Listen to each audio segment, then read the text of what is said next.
C'était comme une pensée amoureuse, quoi. Moi, quand j'ai un manuscrit en cours, je pense à mon manuscrit comme à un amoureux, c'est une bonne dévoration, tu vois. Et en même temps, t'as envie d'être avec lui tout le temps. Donc parfois, t'as l'impression que tout t'empêche de rejoindre. Machinalement, mon crayon, je mâchonne quelques mots à la gomme. Je griffonne, aussi vierge que moi est ma feuille de papier, plus blanche que le blanc en machine lavée. Vous écoutez Assez parler, le podcast de l'école Les Mots qui laisse les écrivains parler et qui donne envie d'écrire. Les Mots, c'est une école d'écriture qui a été fondée en 2017 par Élise Nebout et Alexandre Lacroix sur une idée simple mais innovante, écrire s'apprend. Aujourd'hui, je rencontre la romancière Elsa Flagel. Elle a signé en janvier 2019 son 5e roman chez Julliard, À nous regarder, ils s'habitueront, et elle est en train d'écrire le 6e. À l'école Les Mots, elle anime un atelier d'écriture qui ne désemplit pas et qui s'appelle Écrire une histoire, avant tout une question de point de vue.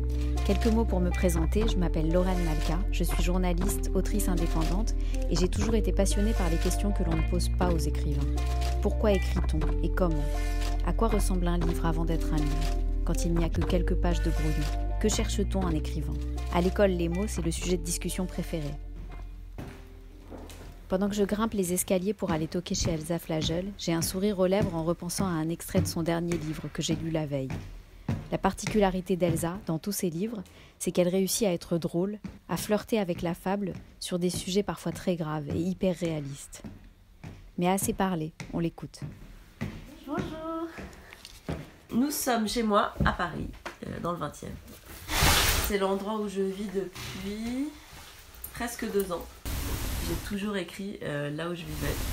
Je n'écris pas dans les lieux avec du bruit. Je n'y arrive pas. Donc je ne peux pas écrire dans un café. Donc je suis obligée d'être dans des endroits forcément silencieux. Donc le mieux, c'est quand même chez soi. Est-ce que tu te rappelles de la première fois que tu as senti que c'était l'écriture qui te plaisait ? Alors je m'en souviens très bien, mais ça remonte pas à l'enfance, c'est beaucoup plus récent. En fait, c'est très bizarre le parcours que j'ai par rapport à l'écriture. C'est que j'ai commencé à écrire sans l'avoir prémédité et j'avais 25 ans, donc c'est finalement relativement tardif, si on veut, pour quelqu'un qui veut écrire, je trouve. Enfin, autour de moi, j'ai l'impression que les auteurs ont commencé à écrire plus tôt. Et moi, j'avais jamais imaginé écrire, je faisais du théâtre, enfin, j'étais pas du tout... Vraiment, j'y avais jamais pensé, quoi. Pas une seule seconde, je m'étais dit que j'allais écrire. Et en fait, j'ai eu un chagrin d'amour très très important à 25 ans. Enfin, le premier vraiment chagrin d'amour, quoi, de ma vie. Un matin, je me suis réveillée et je me suis dit, pour me sortir de ça, je vais écrire un roman. Et puis donc, j'avais pas d'ordinateur à l'époque. Donc, je suis allée acheter un ordinateur portable et j'ai écrit un roman. Et je l'ai vraiment fait, quoi. Mais j'avais jamais écrit, mais même pas une ligne, quoi. J'avais jamais rien fait. Et j'étais tellement surprise d'avoir réussi ça. Ça m'a bluffée. Et le plaisir que j'y ai pris, il était fou. C'est vraiment bizarre, c'est comme un coup de foudre un peu, mais que j'aurais choisi. Quand tu as un énorme chagrin d'amour, t'as l'impression que t'existes plus, c'est quand même une négation de soi. Et je pense que l'écriture, c'est vraiment l'endroit de l'affirmation de soi. T'es tellement seul dans cette pratique-là, il y a une telle solitude et il y a une telle maîtrise en même temps de ce que tu fais, c'est-à-dire que t'es dans un contrôle total. Hein. C'est vraiment un truc de démiurge, quoi, l'écriture, tu vois, tu fais exactement ce que tu veux, quand tu veux, comme tu veux, ce qui est à la fois très angoissant et formidable, c'est les deux. Mais du coup, par rapport au chagrin d'amour, il a fallu se réapproprier mon propre corps, et c'est passé par les mots, c'est très étrange, mais c'est passé par une affirmation de soi maximale, c'est comme si j'avais réappris à vivre pour moi en écrivant. Et du coup, j'ai plus jamais arrêté d'écrire, c'est devenu ma façon de vivre, quoi. Ça t'a consolée ? Ça m'a totalement consolée. C'est dingue. Mais c'était... Oui, ça m'a... Ça racontait quoi ? C'était une fille qui vivait ce chagrin d'amour, le même que le mien. Et sauf qu'elle décidait de partir... Peut-être que je vais éteindre mon téléphone. Enfin, plutôt le mettre au silencieux. Pendant qu'Elsa va couper son téléphone portable, je vous explique simplement pourquoi j'insiste autant pour avoir des infos sur ce premier manuscrit, qui n'a jamais été publié. D'abord parce que je suis curieuse et que je me demande si elle accepterait ou non de me le montrer, cet écrit de jeunesse, mais aussi et surtout parce que je sens que ce texte a été le premier atelier d'écriture pour Elsa Flagel. Le lieu où elle a appris tous les ressorts, toutes les règles de sa propre écriture. Et je ne me trompe pas, vous allez comprendre. Et qui décidait de prendre le train. Elle se rendait compte qu'elle n'était bien que dans le déplacement. Et donc j'avais appelé ça transport au début. Puis après j'avais changé. Ça s'appelait les pieds froids. Bon, j'ai jamais relu ce truc, ouais. Je pense que ça n'allait pas. Il se trouve que quand je l'ai terminé, je l'ai envoyé à quelques éditeurs, très très peu. Et j'avais une éditrice qui m'a répondu et qui m'a corrigé les 10 premières pages du bouquin. Et c'était génial parce qu'en fait j'ai très bien compris. Elle m'a dit arrêtez de faire de l'écriture, écrivez. Ok. Genre le meilleur conseil qu'on m'ait jamais donné, je crois. Et elle m'avait corrigé une phrase et j'avais écrit, et pour moi c'était genre hyper beau, hyper poétique. J'avais écrit gère dans les rues aveugles. Et là elle m'avait souligné en me disant point d'interrogation. Genre ça veut rien dire rue aveugle. Ok, et c'était ce genre de truc. En fait, elle m'avait corrigé tous les effets où moi je me disais c'est classe, c'est tout. Je le retrouverai pas là pour nous montrer la non, mais en phrase. plus pour le coup. Alors attends, je cherche dans mon ordi. Mais alors j'ai changé d'ordi tellement de fois depuis. Est-ce que je vais le retrouver? Transport. Ah, quelle horreur. Ah, si elle est trop nulle, je me garde la possibilité de pas le. Ok. Donc ça date quand même de 2000. Il y a 15 ans. Ah, l'absence n'existe pas, c'est ça la première phrase. L'absence n'existe pas, tu sais. La toute première phrase que j'ai écrite, c'est celle-ci. Il a pris sa valise, si petite, trop petite, presque ridicule dans ses mains. Ou étaient-ce ses mains qui étaient trop grandes, je ne sais plus. Ses mains avec un S, avec un S majuscule. Alors ça, c'est nul, par exemple. Comment ça s'est passé entre ce premier manuscrit et le second qui a été publié déjà en termes de... Tu parlais tout à l'heure des leçons que tu avais tirées non pas vraiment de l'échec, j'ai l'impression, mais plus de... Non, pas de l'échec, oui, c'était pas l'échec qui m'a appris, c'est vraiment la correction, en fait. Parce que la correction, c'est pas un échec, c'est juste on te corrige, quoi. De cette éditrice-là qui m'avait corrigée, mais je l'avais remerciée après tellement, parce que franchement, c'était fou. J'en reparlerai par rapport aux ateliers d'écriture, mais c'est-à-dire que parfois, t'as quelqu'un qui te dit un truc qui est vraiment tout bête, en fait, et ça te fait une explosion dans la tête, quoi. Après, j'avais entendu une interview de Simenon... dans Apostrophe, la fameuse émission d'Apostrophe avec Simenon, où il racontait que ses premières, il a fait des piges dans un journal, genre à 19 ans, enfin très très jeune, et le mec, pareil, lui avait dit, mais si tu fais ton écriture, c'est n'importe quoi, t'en fais trop, si dehors il pleut, tu écris que le personnage sort, dehors il pleut, c'est tout, tu n'écris pas autre chose en fait. Et lui, il en faisait des tonnes, sous la lumière blafarde, je sais pas trop quoi, enfin bref, et que ça l'avait, mais il avait dit mais c'est le meilleur conseil qu'on m'ait jamais donné de ma vie. Et ben moi c'est un peu la même chose. Du coup quand j'ai commencé à écrire donc cet autre roman, donc mon premier publié, c'était tout de suite après, j'ai pas du tout attendu, j'ai enchaîné en fait les deux écritures. Et j'avais gardé sur mon bureau les corrections et je les relisais genre tous les jours pour ne pas retomber dans ce travers là quoi. Et donc ce deuxième manuscrit qui s'appelait J'étais la fille de François Mitterrand, je l'ai fini en avril 2008. Et j'ai su qu'il était publié en mai. Enfin, c'était vraiment génial. J'avais un sujet, en fait, qui paraît un peu rigolo sur le papier, mais qui partait de quelque chose de très profond chez moi. C'est-à-dire que moi, quand j'étais petite, j'étais un peu amoureuse de François Mitterrand. J'étais vachement fascinée par le personnage. Et du coup, je me suis dit, je vais partir de ça, de une petite fille qui croit qu'elle est la fille de Mitterrand dans les années 80, parce qu'avec son père, ça va pas... Et donc c'était un sujet, souvent comme dans les premiers romans, très personnel. J'étais hyper heureuse de l'écrire. Et quand je l'ai fini, je me suis dit, je crois que ça va marcher. Hyper confiante, pas du tout mon genre. Je sais même pas, j'avais l'impression que j'avais le feu sacré. J'étais sûre que ça allait marcher, c'était hyper bizarre. C'est pas du tout mon style, vraiment, moi je suis pas du tout confiante comme fille. Globalement, je suis toujours en train de me poser 1000 questions. Mais là, je l'ai fini, je crois que je vais trouver un éditeur, comme si c'était facile, quoi. Le feu sacré, Elsa le tire peut-être de sa détermination à réussir. Il faut dire qu'à l'époque, elle vient tout juste de renoncer à un autre rêve. Moi, je voulais être comédienne en fait au départ, donc je faisais du théâtre, mais j'étais plus étudiante. J'ai fait un conservatoire à Paris et j'essayais d'être comédienne, mais j'y arrivais pas du tout. C'était même fou parce que je me suis un peu obstinée longtemps, beaucoup trop longtemps. Et quand j'ai été publiée vraiment, donc c'était quand 29 ans. Là, vraiment, j'ai arrêté totalement même l'idée d'être comédienne. Mais en fait, concrètement, j'avais arrêté avant. Et en ayant renoncé à être comédienne, est-ce qu'il y a des choses qui sont restées dans l'écriture ? Alors moi, on me dit, mais je ne sais pas si c'est vrai, enfin, que j'ai une écriture un peu cinématographique, mais en l'occurrence, j'ai aussi fait des études de cinéma assez loin, donc peut-être c'est lié aussi à ça. Moi, je suis très cinéphile, c'est très important dans ma vie le cinéma, vraiment. Donc j'ai vu beaucoup de films enfants, beaucoup adolescentes. Enfin, j'ai fait des études où j'ai vu que ça. J'ai vu des films toute la journée pendant des années. Donc Quel genre de film ? Alors en l'occurrence, mon truc c'était les films de Jacques Demy, parce que j'ai fait un mémoire de maîtrise et de DEA sur Demy. Mais c'était Truffaut et Demy, c'était mes deux cinéastes favoris. Globalement, j'aime beaucoup les cinéastes de la nouvelle vague. Et puis j'adorais les comédies musicales américaines. C'était ma passion. Et qu'est-ce qu'ils t'ont appris, ces cinéastes que t'adores ? Alors, Truffaut et Demy, en l'occurrence, alors ils sont très différents et en même temps ils ont un énorme point commun, c'est l'affiliation des films les uns avec les autres. C'est des cinéastes qui fonctionnent sur c'était mon sujet de DEA et de maîtrise, sur l'affiliation.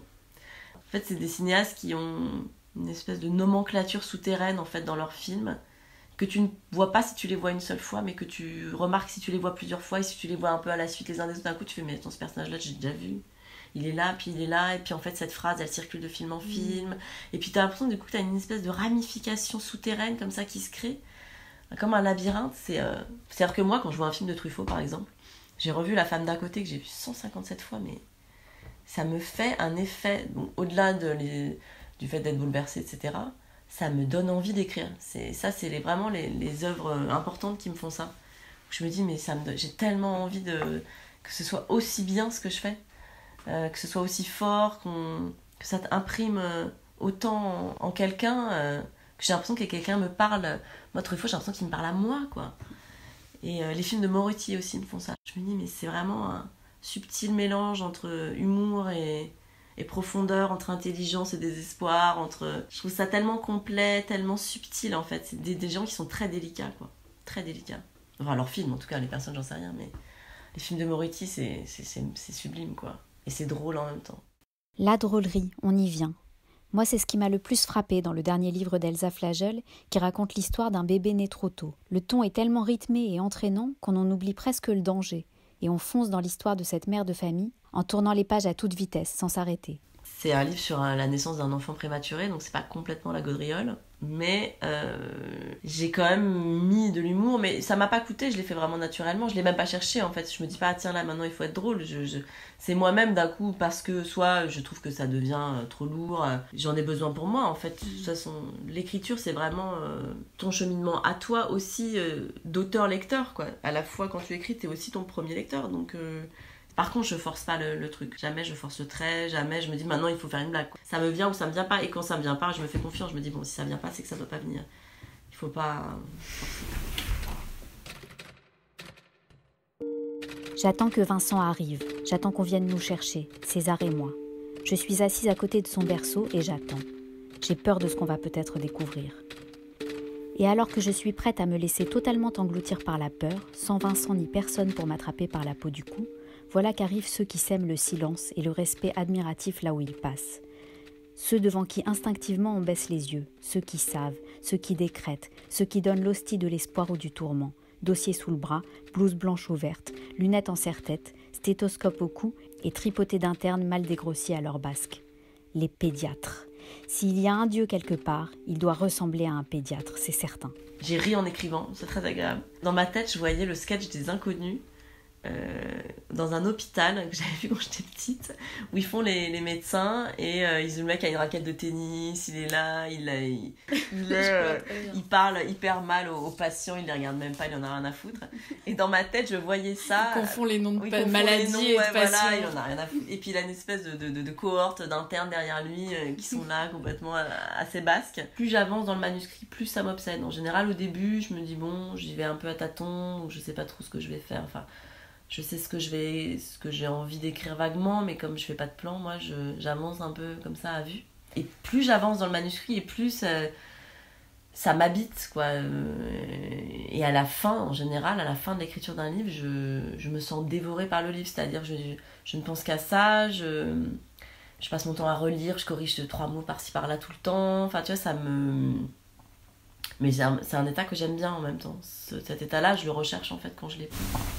Remède pour chagrin d'amour, obsession dévorante, l'écriture est aussi un jeu pour Elsa Flageol, un jeu qu'elle partage avec les participants de ses ateliers, Homo, qui disent souvent avoir pris confiance en eux et trouvé des idées étonnantes en jouant avec leurs manuscrits. L'atelier que j'anime en ce moment et le prochain que je vais animer, ce sera donc celui-ci, il se termine en février, le prochain il commencera en mars. C'est un atelier sur les points de vue, qui raconte l'histoire, quand raconte-t-il l'histoire, comment la raconte-t-il. C'est vraiment un truc pour structurer un roman, complètement. C'est-à-dire que moi, mon dernier roman, je ne l'ai structuré que par ça. Qu'en pensant à un point de vue, en me disant si c'est elle qui raconte, ça change le livre. Et donc si c'est elle qui raconte, le livre il est conditionné complètement par ce regard-là. Ça veut dire que je ne peux pas raconter l'histoire autrement, dans un autre temps. Enfin, tu vois, ça donne... En fait, pour moi, c'est comme si ça donnait toutes les clés pour écrire un roman. Elles sont dans le choix du narrateur. C'est comme un jeu de se dire... Ouais, c'est comme un jeu de rôle, en fait, un peu. En l'occurrence, là, pour ce sujet-là, parfois... Alors, là, on écrit une nouvelle en plus. Enfin, ils écrivent une nouvelle en même temps qu'on fait des exercices. On fait les deux un peu en parallèle. Donc, quand on travaille sur la nouvelle, c'est un peu moins... Enfin, c'est pas moins ludique, mais on va dire que c'est du travail plus de fond, puisqu'il faut reprendre ce qu'on a fait la dernière fois et aller plus loin et trouver une cohérence. Mais sinon, j'essaie d'alterner avec des ateliers beaucoup plus ludiques, avec vraiment des exercices même joyeux, je trouve, enfin, assez légers, où tu te dis, bon, bah, je vais écrire à la place d'une théière, par exemple, ou d'une maison, ou d'un arbre, ou toute autre chose, enfin des choses aussi beaucoup plus sérieuses, mais je trouve que ça libère vachement les gens. Ils écrivent des trucs souvent très rigolos, et au-delà même du rigolo, ils se lâchent un peu parce que c'est pas, tu peux pas te projeter en fait, tout simplement toi, ça enlève un peu des barrières que tu peux te mettre, de pudeur, là t'es une théière quoi, donc tu peux leur faire dire n'importe quoi, et souvent au départ il y en a qui sont un peu circonspects, ils me regardent un peu genre qu'est-ce que c'est que ce truc, et à la fin ça donne toujours des textes géniaux, et drôles, et... Ouais, c'est quand même t'as l'impression que tu connais les gens différemment, quoi. Tu les rencontres d'une façon très particulière, je trouve. L'écriture, ça fait rencontrer les gens de façon très intime tout de suite, je trouve. Pour rencontrer Elsa Flageol et suivre son atelier d'écriture sur le changement de point de vue, rendez-vous sur le site de l'école lemo.co ou directement sur place au 5 rue Dante dans le 5e arrondissement à Paris. Si ce podcast vous a donné envie d'écrire et de parler, on est là pour vous lire et pour vous écouter. À bientôt! Faut-il fumer des drogues, draguer des femmes pour avoir des machins à écrire? Dois-je fumer du crack, que craquer pour des femmes, pour devenir une machine à écrire?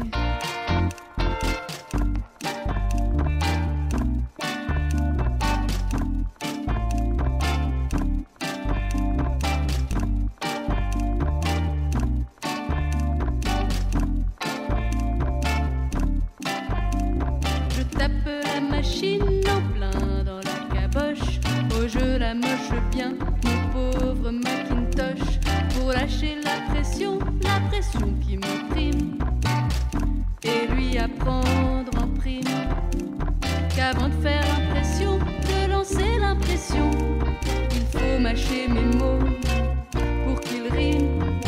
Est-ce parce que rien ne me touche, que rien de bon ne sort de ses touches? Faut-il fumer des drogues, draguer des femmes pour avoir des machins à écrire? Dois-je fumer du crack, que craquer pour des femmes, pour devenir une machine à écrire? Faut-il fumer des drogues, draguer des femmes pour avoir des machins à écrire? Dois-je fumer du crack?